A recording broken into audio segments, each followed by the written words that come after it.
Mi rivolgo alla cronaca, ai giornalisti, a tutti i cittadini, chiedendo con rispetto la massima riservatezza e sensibilità di fronte al dolore per la tragedia che ci ha colpito, fino a quando non saranno disponibili gli esiti e i risultati definitivi, confidiamo nella comprensione.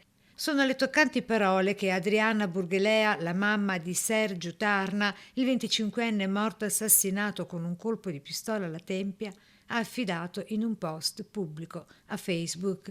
Confida nella verità della giustizia per la morte di suo figlio. Non ho portato i miei figli in Italia per fargli trovare la morte. Prosegue in un dolore composto, ma ricolmo di rabbia e risentimento davanti a una tragedia, dice, ancora senza un perché. Interrogativo la cui risposta potrebbe provenire dal video girato all'interno del nightclub di Tessera, frequentato sia dalla vittima che dal suo assassino.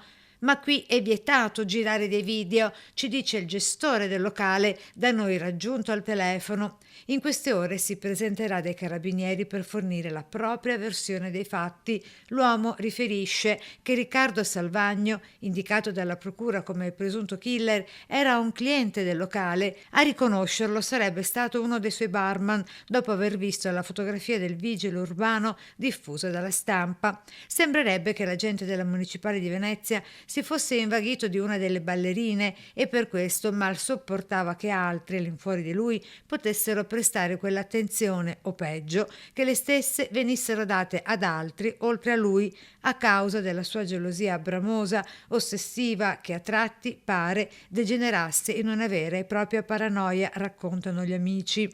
Risposte che potrebbero arrivare direttamente da casa dell'agente arrestato con l'accusa di omicidio, ma anche oggi il campanello di via Moranzani 43 a Malcontenta suona a vuoto.